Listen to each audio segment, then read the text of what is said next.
Assalamualaikum warahmatullahi wabarakatuh.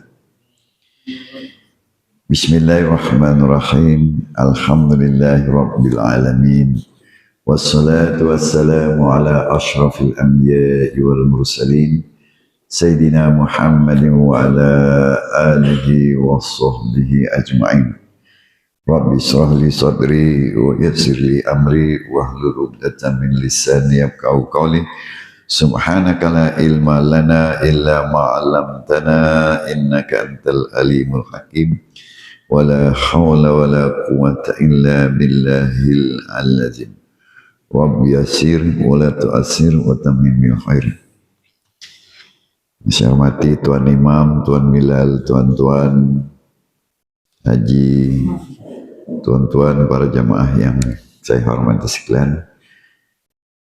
Alhamdulillah, syukur kita kepada Allah SWT. Pada malam ini kita dihimpunkan di masjid, di tempat yang mulia, yaitu di Masjid Kampung Parit Kasih ini.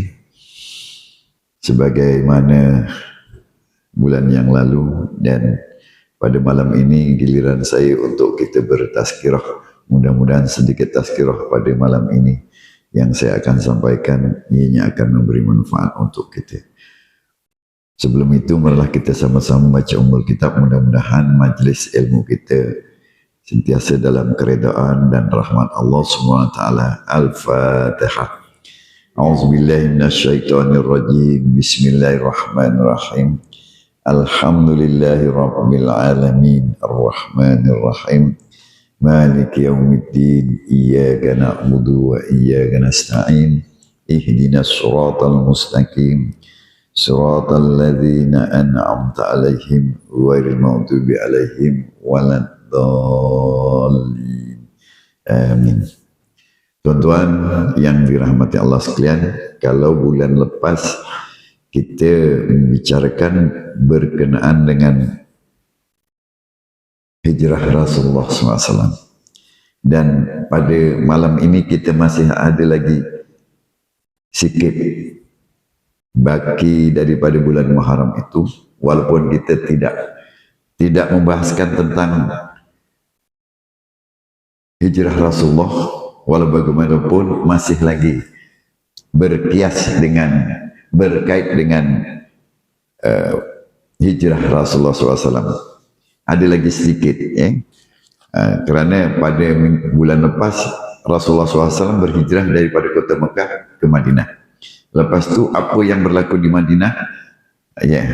Dakwah Rasulullah SAW di Madinah dan membangunkan serta mewujudkan dan menyampaikan dakwahnya untuk mengimankan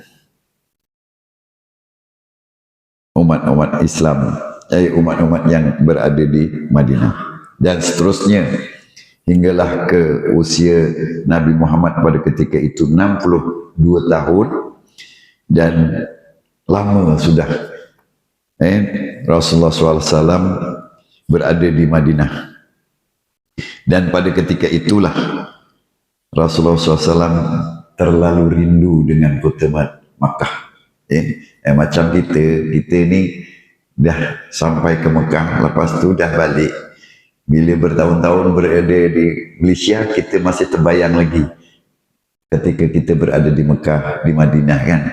Rindu kita nak pergi lagi. Jadi begitulah Rasulullah SAW pada ketika itu dia sangat rindu dengan kota Mekah, tempat kelahiran.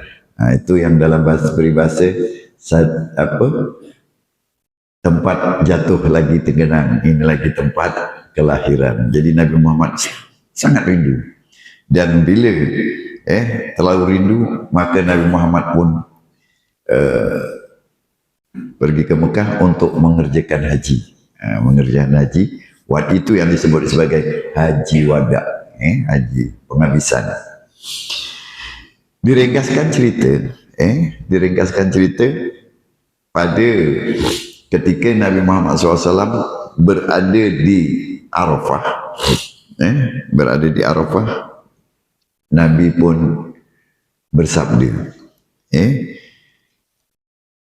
Ketika di Arafah Nabi bersabda, taraktum fikum amroini lan tabirru abada ma in tamassaktum bihima kitabillahi wa sunnatun nabi.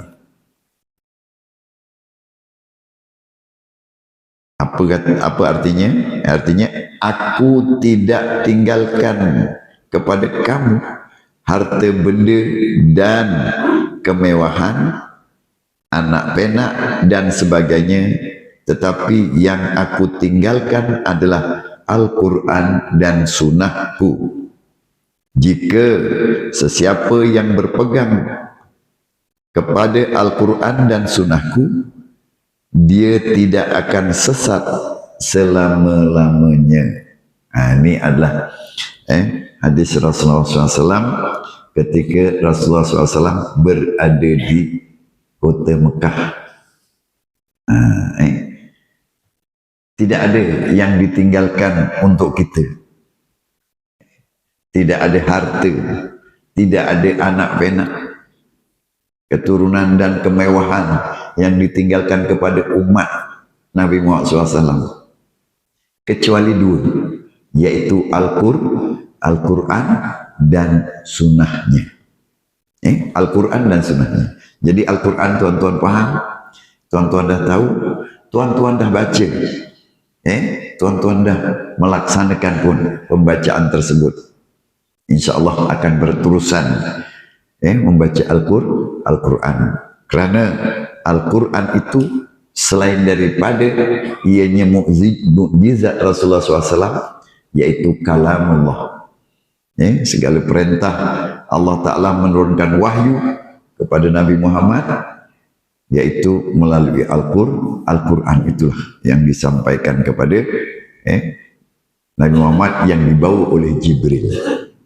Jadi Al-Quran ni dah faham. Cuma saya nak ambil huraian sikit tentang Al-Quran. Dah faham tuan-tuan, kalau tuan-tuan memang pun dah faham, dah tahu pun Al-Quran, tapi kita nak ambil huraian dia sikit. Apa dia Al-Quran? Al-Quran sebutan dia ada 5 huruf. Alif, Lam, Qaf, Ra, Alif yang kedua dan Nun. Kalau dulu saya pernah huraikan apa dia takwa, daripada 4 huruf ta, qaf, waw dan ya, yang memberi arti setiap satu itu menjadikan orang yang bertakwa itu akan sentiasa taat kepada Allah SWT, dengan arti kata setiap hurufnya ta, tawadu, qaf, qanaah, waw, warak dan ya, yakin. Itulah takwa. Dan hari ini, malam ini kita cuba huraikan apa dia Al-Quran. Al-Quran terdiri daripada 5 huruf. Alif yang memberi makna Iqra. Alif itu Iqra. Iqra ni dalam bahasa Arab baca. Kalau siapa-siapa yang sekolah Arab dia akan tahu ada dia punya fa'il, maklum bih, tapi fa'il itu terbagi ada 3, fa'il amar, fa'il madi, fa'il mudhari, dan Iqra itu ialah fa'il amar, yaitu fa'il perintah, perbuatan perintah. Fa'il itu perbuatan, jadi perbuatan perintah. Iqra, bacalah, perintahkan. Nah, itu kan merintahkan, bacalah. Macam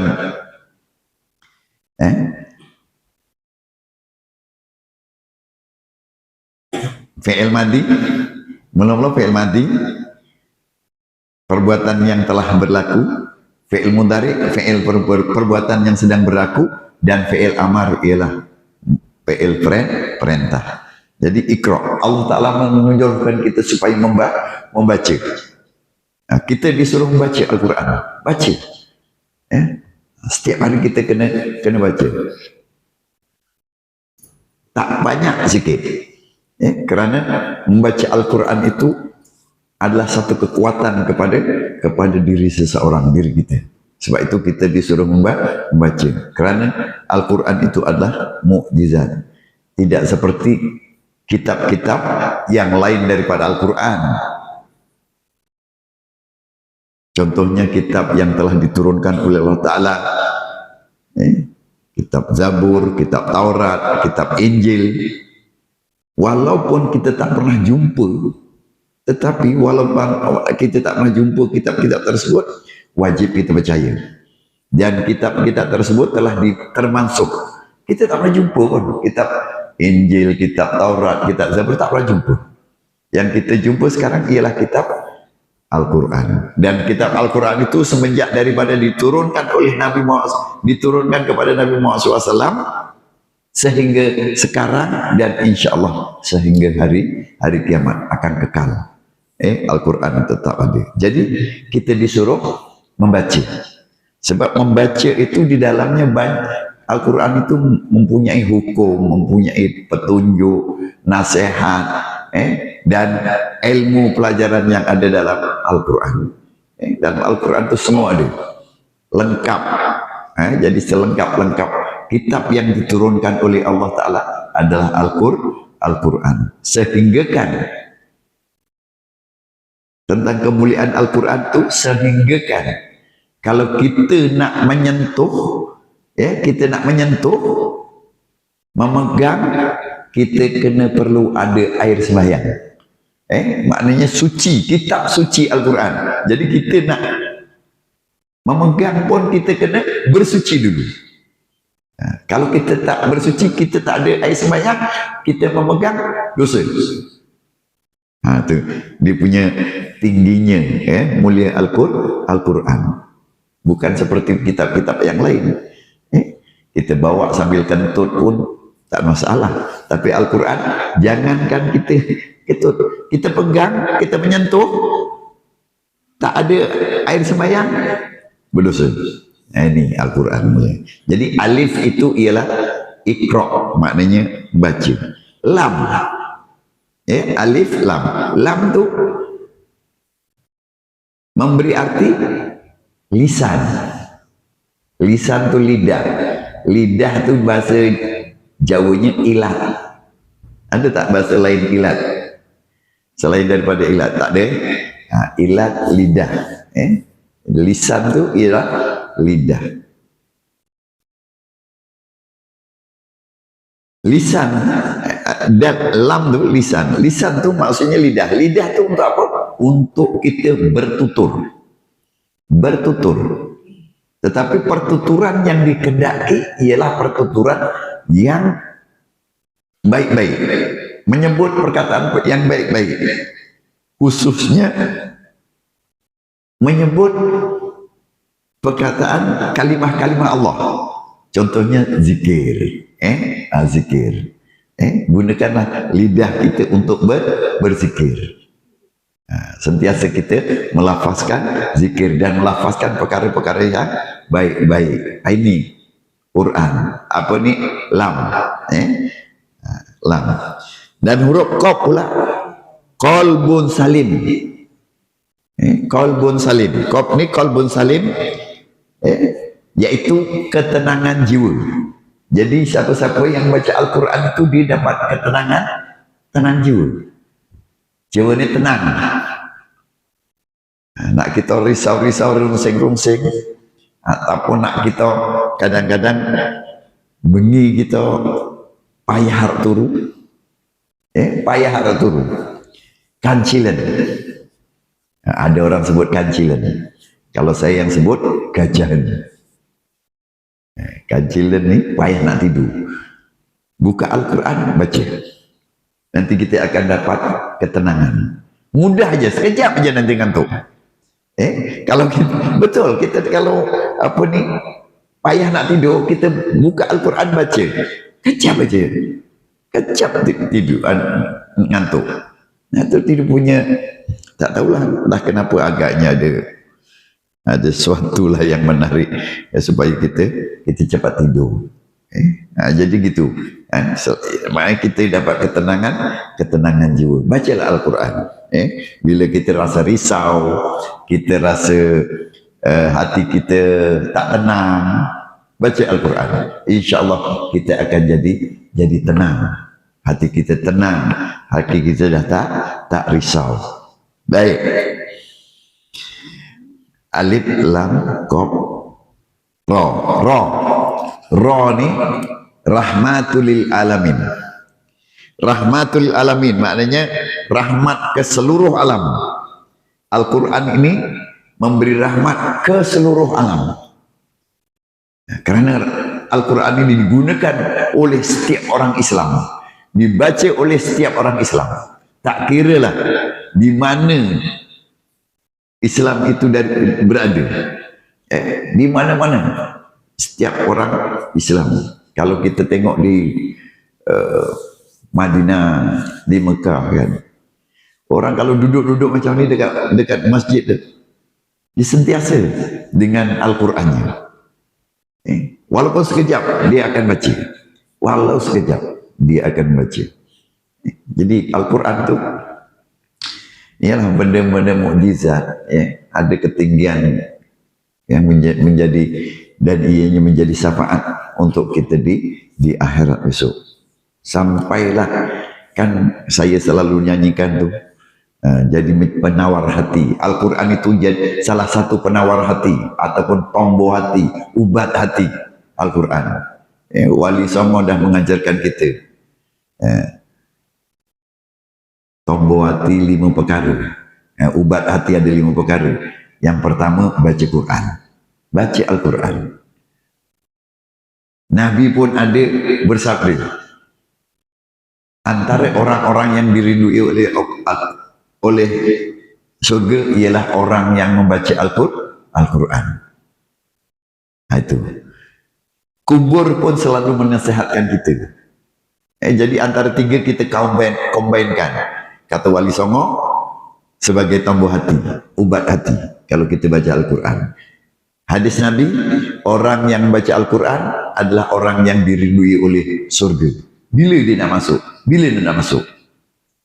Kata si kubur pula, dia kata,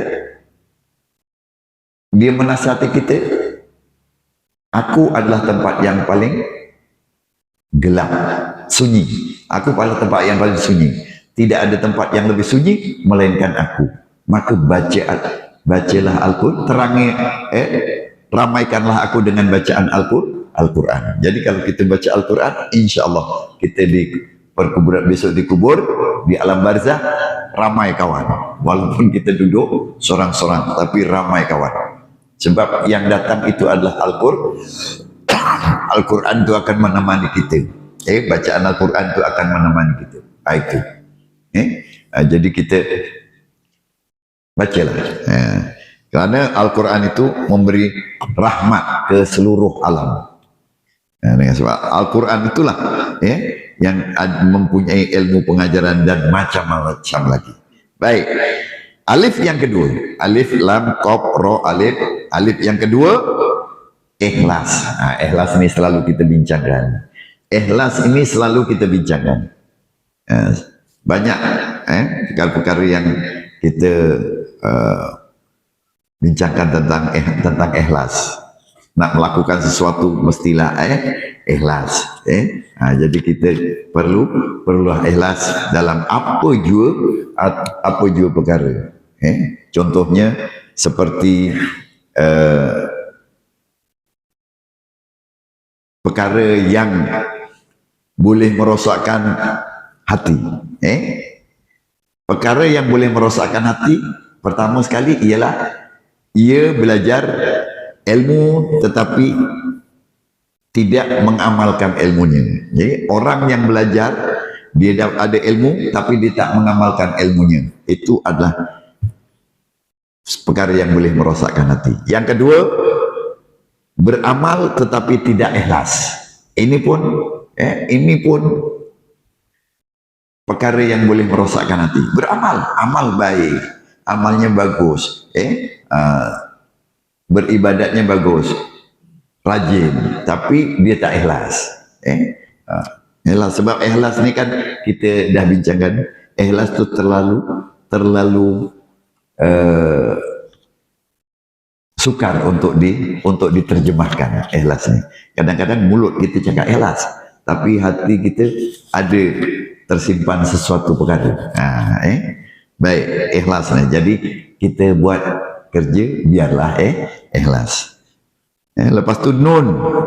Nun tu alif lam qaf ra alif nun. Nun itu adalah nur ataupun cahaya. Nur atau cahaya. Jadi orang yang membaca Al-Quran itu akan bercahaya. Akan bercahaya. Di akhirat besok akan bercahaya. Itu di akhirat. Dalam hadis Rasulullah SAW ada sebutkan rumah-rumah yang dibacakan Al-Quran, yang di dalam rumah itu ada membaca Al-Quran, dia akan kelihatan daripada penduduk langit. Rumah tersebut bercahaya seperti kita tengok bintang-bintang di langit waktu terang bulan. Waktu terang bulan kita tengok atas bulan bintang bertaburan. Begitulah juga dengan penduduk langit melihat bumi, mana rumah-rumah yang dibacakan Al-Quran, dia akan bercahaya. Itu rumah. Kalau kita yang baca, kita yang bercahaya. Kita akan bercahayalah besok di akhirat. Timbulnya besok di akhirat, ya tuan-tuan.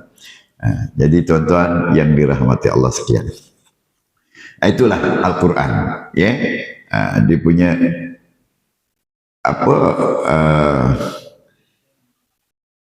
arti Al-Quran, setiap huruf dia tu dicerai-ceraikan, dia punya hurufnya akan memberi arti. Iqra artinya apa ni? Alif memberi arti Iqra, yaitu lam lisan, qaf qalbun salim, ra rahmatul lil alamin. Alif yang kedua ikhlas, nun itu cahaya. Jadi tuan-tuan, perempuan, tuan-tuan yang dirahmati Allah sekalian, jadi Rasulullah SAW tidak meninggalkan apa-apa untuk kita. Jadi apa yang ditinggalkan ialah Al-Quran dan Sunnah. Sebagaimana dan Sunnah pula, Sunnah pula ialah perkara-perkara yang dilakukan oleh Rasulullah SAW. Cuba tengok, ada satu pesanan. Pesanan Rasulullah SAW. Bukan pesanan, tetapi amaran. Amaran Rasulullah SAW. Faman rogiba an sunnati falaysa minni. Faman rogiba an sunnati falaysa minni. Apa kat maknanya? Sesiapa tak suka sunnahku, sesiapa yang tak suka sunnahku ataupun caraku, cara dia lah, cara Rasulullah SAW, jangan jadi umatku. Bahasa lembutnya, siapa tak suka sunnah saya ataupun cara saya, maka janganlah jadi umat saya. Ini amaran Rasulullah SAW. Jadi kita kena suka dengan sunnahnya. Banyak sunnah Rasulullah SAW. Sebab yang dikatakan sunnah itu segala percakapan, segala cara hidup, perbuatan, amal ibadahnya, cara bercakapnya, dan apa saja yang berlaku pada Nabi itu adalah sunnah. Walaupun bukan perkataan ataupun yang dipersetujui. Contohnya, contoh. Ada satu doa, ketika salat berjamaah, Nabi salat berjamaah, ketika rukuk, bila iktidal je, sami Allahu liman hamidah, ada antara sahabat yang selain daripada Rabbana lakal hamd, dia baca hamdan kasiran thayyiban mubarakan fi. Jadi apabila selesai daripada sembahyang, Rasulullah SAW pun bertanya, ada siapa-siapa yang baca tadi ketika iktidal, ada membaca hamdan kasiran thayyiban mubarakan fi? Orang tu nak mengaku takut. Takut Rasulullah SAW marah. Akhirnya bila Rasul bertanya beberapa kali, dia mengaku, saya ya Rasulullah. Apa jawab Rasulullah? Ketika kamu membaca hamdan kasiran thayyiban mubarakan fi, aku lihat banyak malaikat turun mendoakan kita, mendoakan orang yang membaca tadi. Jadi maknanya walaupun Rasulullah SAW tidak melakukan, bukan Rasulullah SAW yang buat, tapi dia dia setuju. Dia setuju dengan apa yang dibaca oleh sahabat tadi. Sebab itu kita boleh lakukan. Selain daripada Sami Allahu liman hamidah, Rabbana lakal hamd, kita baca hamdan kasiran thayyiban mubarakan fi. Gitulah. Jadi kita kena suka dengan sunnah Rasulullah SAW. Sunnah Rasul banyak. Banyak. Jadi kita kena suka walaupun perkara tu kita belum nak buat. Contoh. Contoh. Bela janggut. Macam buat juga ada janggut. Sunnah tu. Bela janggut. Kita belum tak suka. Belum bukan tak suka. Kita belum nak bela lah. Kita nak bela. Tapi jangan menghina. Jangan menghina. Apalah cabutan lah apa gitu kan. Ataupun pakai serban ni sunnah. Jangan cakap serban ni bila haji serban, pakai serban tak. Serban ni sunnah. Kalau kita belum nak pakai, tak apa. Tapi jangan menghina. Olah serbanan barang payah, lilit-lilit apa semua kan. Tak. Pakai serban sunnah. Jadi kalau kita sembahyang pakai serban, dapat lagi sunnahnya. Tambah lagi dia punya kelebihan ganjaran pahalanya. Serban. Apatah lagi yang lain-lain. Banyak lagi tentang sunnah-sunnah Rasul. Kalau nak ditulis dengan pensil memang tak tertulis. Saking banyaknya. Jadi untuk apa? Untuk apa kita kerjakan sunnah? Kenapa kita perlu mengambil dan melakukan sunnah-sunnah Nabi Muhammad SAW? Sebab pahala? Tidak. Jadi kita disuruh mengumpul seberapa banyak pahala. Kita mengumpul seberapa pahala. Untuk apa pahala? Adakah pahala itu untuk masuk surga? Selain daripada itu tuan-tuan, pahala itu kita kumpul banyak-banyak untuk kita ulangkan untuk membayar saman-saman. Kita besok di akhirat pun ada saman. Saman kita mengata orang, kita mengubat orang, kita melakukan zalim kepada orang. Jadi pahala itulah yang orang lain akan untuk membayar, untuk menampal. Gitu. Itu maksudnya. Bukan selain daripada untuk kita masuk surga. Jadi bila kita dah banyak pahala, tapi kita banyak pula kesalahan-kesalahan kepada sahabat, kepada orang lain, belum boleh masuk surga. Kan sudah disebutkan dulu, saya pernah sebutkan, Rasulullah SAW bersabda, adakah kamu tahu orang yang muflis di akhirat? Adakah kamu tahu orang yang muflis di akhirat? Kata sahabat, pada pendapat saya orang yang muflis di akhirat itu ialah orang yang tak ada harta. Tak ada, maknanya yang dah bankrupt. Kata Rasulullah bukan. Orang yang muflis di akhirat ialah orang yang amalnya banyak, sembahyangnya rajin, ibadatnya pun banyak. Tetapi dia masih ada penyakit dalam hatinya, menyakiti orang lain. Jadi orang inilah yang muflis. Sebab apa? Sebab segala pahala-pahala yang dia dapat daripada amal dia habis digunakan untuk membayar. Dia menyakiti orang itu, menyakiti orang ini, mengumpat orang ini. Itu yang pahalanya akan habis untuk membayar. Dan dosa orang yang kita umpat, orang yang kita kata, orang yang kita zalimi, dosanya berbalik kepada kita. Itulah yang dikatakan orang yang muflis di akhirat. Itu kata Rasulullah SAW. Baik, tuan-tuan yang dirahmati Allah sekalian. Jadi marilah kita sama-sama kita menyalani hadis sunnah Rasulullah SAW. Saya nak mulakan di sini dengan kita akan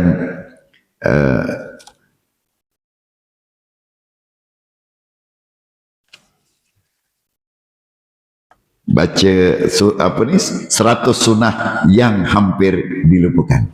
100 sunnah yang hampir dilupakan. Saya akan gunakan buku ini sebab kita perlu tahu sunnah-sunnah Rasulullah SAW yang perlu kita lakukan. Baik. Hadis Rasulullah SAW yang artinya ini daripada Muslim. Sesiapa yang menghidupkan sunnah dalam Islam, dia mendapat pahalanya sekaligus pahala sesiapa sahaja yang mengamalkannya dengan tanpa mengurangi pahala mereka sedikit pun. Maksudnya gini. Sesiapa yang menghidupkan sunnah dalam Islam. Banyak sunnah-sunnah yang kita boleh lakukan. Sunnah kita nak minum, macam contohnya macam ni, air. Bismillahirrahmanirrahim. Minum. Sunnah kita baca bismillah. Walaupun hanya bismillah, tapi kadang-kadang kita pun lupa nak baca. Baca bismillah aja, kita lupa. Jadi tapi Rasulullah SAW, sesiapa yang menghidupkan sunnahku, sesiapa yang menghidupkan sunnahku dalam Islam, dia mendapat pahalanya sekaligus pahala sesiapa sahaja yang mengamalkannya dengan tanpa mengurangi pahala mereka sedikit pun. Contoh, saya bercerita, kita bercerita ni, kita bukan bercerita, kita bahaskan tentang sunnah. Tuan-tuan balik nanti pun sentiasa ingat dengan apa yang kita bahaskan pada hari ini. Katakanlah cuma bismillah je. Setiap langkah bismillah, nak duduk bismillah, bangun bismillah, bangun tidur bismillah. Banyak nanti kita uraikan satu persatu besok. Bermula dari malam ini tentang sunnah Rasulullah SAW. Itu selain pada tuan-tuan dapat pahala, saya pun dapat pahala. Dan tidak mengurangi pahala saya. Tidak mengurangi pahala tuan. Saya dapat pahala, tuan-tuan dapat pahala, tuan-tuan pun tidak kurang dia punya pahalanya sebab saya dapat. Begitulah juga dengan tuan-tuan. Kalau tuan-tuan cerita, ajarkan anak kita, isteri kita, keluarga kita, ojo lali baca bismillah, ojo lali baca bismillah. Dia dapat, kita dapat. Sebenarnya tuan-tuan, perkara-perkara ini adalah perkara yang mudah kita lakukan dan selalu kita lakukan, cuma kadang kita lupa. Baik.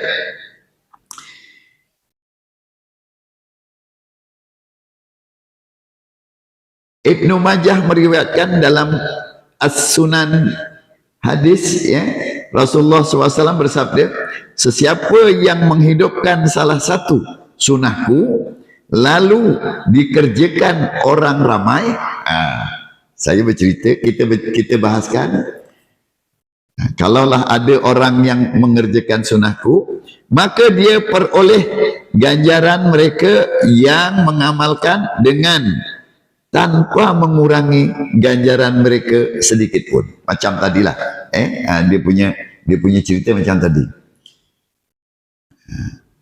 Sesiapa yang menghidupkan, siapa-siapa yang menghidupkan maknanya mengamalkanlah, menghidupkan, mengamalkan. Tapi ramai antara kita yang lupa. Jadi di sini kita akan bahaskan untuk seterusnya, yaitu 100 hadis yang 100 sunnah yang hampir dilupakan.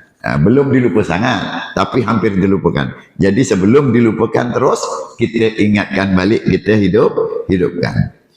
Dan seterusnya, sesiapa yang mengajak kepada petunjuk, dia memperoleh pahala seperti pahala pengikutnya tanpa mengurangi pahalanya sedikit pun.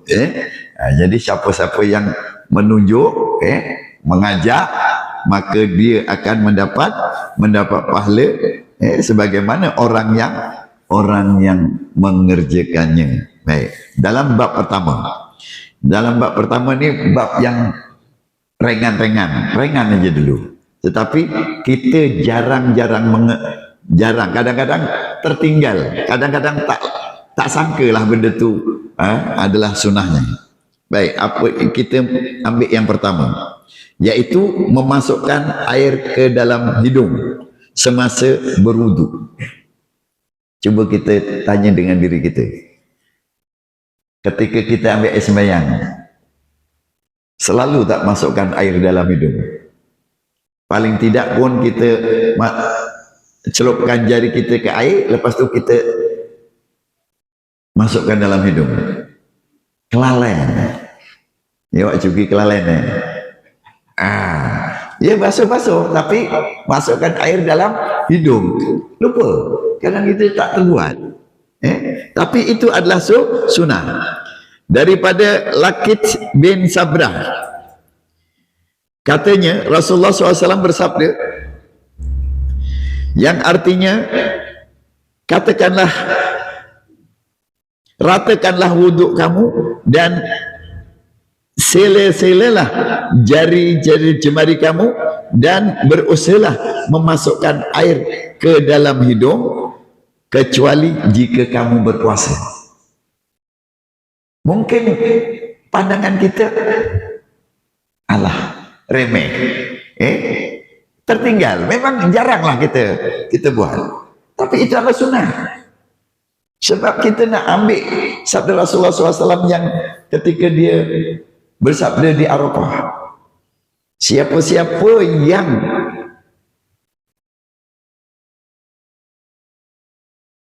apa tadi dah lupa.